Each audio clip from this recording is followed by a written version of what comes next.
Hey guys, so I wanted to jump on because I wanted to talk about something that's a little personal, but it happens to a lot of people, and that's emotional eating. And to give you I'm going to give you a little background about why I'm talking about this. But, I've been there, I've done that. I've emotional ate. We grow up, with it being ingrained in our heads, from the time we're little. Kind of like, I know at my dentist, we get to well, my dentist was good. They had treasure box, but I know there are some dentists who have like candy. Orthodontists now, guess what? You get Dippin' Dots. You go to a doctor, you used to get a lollipop. You go to the store, the bank, lollipops. So it associates things with a treat, right? And well, dentist is maybe a traumatic thing, so let's make you feel better with, a lollipop or whatever. Go to the doctor, you're scared, make you feel better with a lollipop. Everything is centered around food, whether it's celebrations. You see it on TV all the time. It's food commercials or even in movies. It's like you're celebrating, so let's go have dinner. You have birthdays, let's have a party, lots of food, cake, which birthday's fine, cake, all that good stuff. But, all kind of promotion, celebrate with food. You got a new job, so you're leaving your current one, so they're having like a farewell thing. Celebrate with food. And then there's the other side of it where when you're upset or you're sad, as a little kid, it's like you hurt your knee or you're, one of your friends and you had a fight, and mom's like, oh, here's a cookie to make you feel better. It all turns into the same thing. It's all equated and ingrained food. So when you have a bad day or you have a breakup or you have a stressful day at work, you go reach for the pint of ice cream or the bag of chips or the bag of cookies. If you're celebrating, you go out to eat, or you have a gathering and you order food or you order pizza or you have, junk galore, whatever it is. So all that is ingrained in us to equate emotions with food. What we have to do is separate the emotion from food. And without going into a whole lot of scientific explanations, because one, I'd have to, this would be a very long video, but all right, when we have emotions, whatever they are, stress, let's take stress, for example. Our body starts releasing chemicals, hormones. You've heard of cortisol. When we are stressed or sick and don't get enough sleep,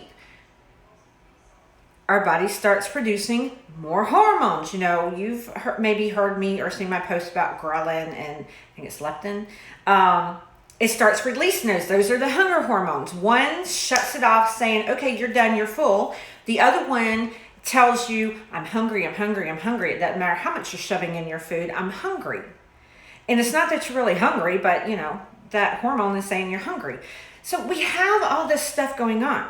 It's not necessarily you not having willpower to turn down that bag of chips or that box of cookies or whatever it is. We have all this stuff fighting against us. And, it's saying crave, crave, crave, crave, crave the sugar, the carbs, the junk. Because that's generally what we go reach for. It's generally, you're not going to come home stressed about your job and go grab a carrot or a cucumber or something healthy. It starts craving, and that's what, those hormones do. They make you crave that stuff. So anyway, we have to separate the emotion from the food. It's okay to celebrate life. It's okay to celebrate promotions and birthdays and, whatever it is, but don't center it around food. It's like when we have family gatherings, cookouts, holidays. It's all centered around food. That's not why we're there. We're there to be with family, be with friends, people we may not have seen in a while. We didn't go just for the food. I know some people probably do, but, so don't make food the focal point. Make the people the focal point. But, all right, so to the reason I'm talking about this. So I have emotional ache, no matter what it is, especially when I'm upset or stressed or whatever. Go get the 600 calorie, I think it's 740 calories actually, iced honey bun that is so freaking good. And have 2 of those. So I'm having like almost all my calories for the day in 2 honey buns. Or go get the big bag of M&Ms. One of my go-tos when I was upset was Church's chicken. I love Church's chicken. You either love it or you hate it. I'm a Church's chicken lover. I grew up on it. Go get the freaking whatever's on special, the 8-piece box, and I would sit there and devour the whole freaking 8 pieces myself. I've had posts about this and talked about this. I can sit there and eat a whole 3-layer cake by myself in a couple of days. I've done it. It's like a big cake. It's a carrot cake. And I sit there and just eat at it. And I can eat the whole thing in like 2 days. God knows how many calories is in that thing. There's no nutrition on it because it's sold in like a bakery and they don't have to have a nutrition label and all that. So I have no idea the nutrition on that. I'd hate to see. But, I have been there. I have done it. That's how I ended up at the weight I was. But I enjoy food, so it doesn't matter. If I'm happy, I eat. I just like to eat. I love to eat food. But then, when I'm upset, it's, kind of navigates towards not so great food. So the reason I'm talking about this is because I have some emotional stuff going on right now.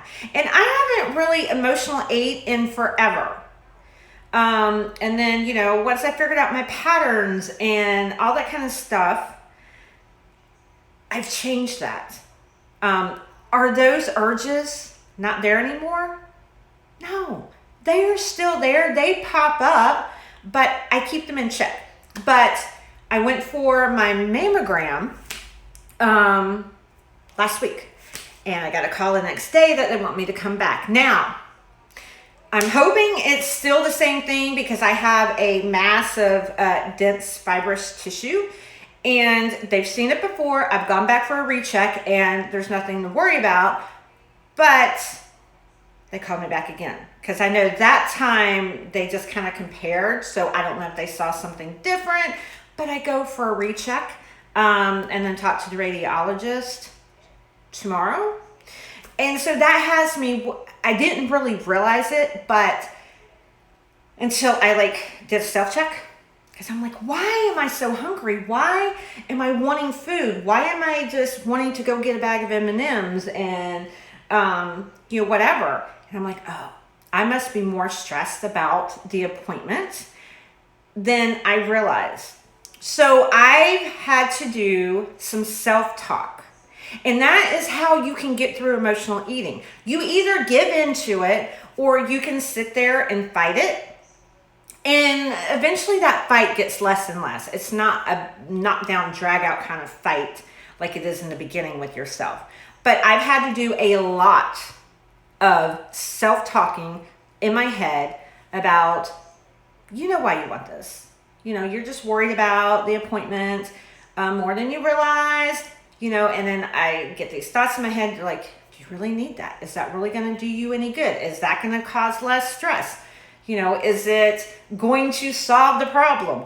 No, it's not. Food is not going to solve the problem. It might feel good while you're eating it, but then afterwards, you're right back where you were. So I have been doing a lot, and I'm serious, a lot of self-talk. And a lot of people are like, well, that's too much trouble. I don't want to do that. Well, sure. Anything is work. But where is the emotional eating going to get you? It doesn't solve anything. And then it just causes you more stress and, possible guilt feelings and, all the stuff that goes with it, and if you continue to do it, then it's added weight that you've been trying to get off, or, whatever it is. It's not doing any good. So you have to separate it. And, if you have to do a whole day of self-talk, sometimes just in your head doesn't work. You have to talk out loud. And if you've got to sit there and talk to yourself, do it. If people look at you around you like you're crazy, so what? I guarantee you they've talked to themselves out loud sometime, someplace. Then do it, because you are worth fighting for. You are worth figuring out how to disconnect those two so you can move forward with your goals. If it's weight loss, and even if it's not weight loss and you've been fine, say you're at goal weight, but then every so often you go off on a deep dive binge because something happens and you're trying to figure that out. I talk about, some people need to journal. Food journal, emotion journal, put it all together. You ate this and what were you feeling during that time? Why? Because some people have no clue. They have no clue that they're emotional eating or why they're emotional eating. And maybe just, they're a little more stressed at work, but don't really realize it because, it's just that time of year, we're all stressed, blah, blah, blah, blah, blah. But that's triggering you. Even if it's just a smidgen more. Maybe it's you're getting less sleep. And maybe you're not really thinking about it. Maybe you're going to bed later, but you're getting up at the same time. That all has an effect on everything. Hormones changing in general with women as you get older.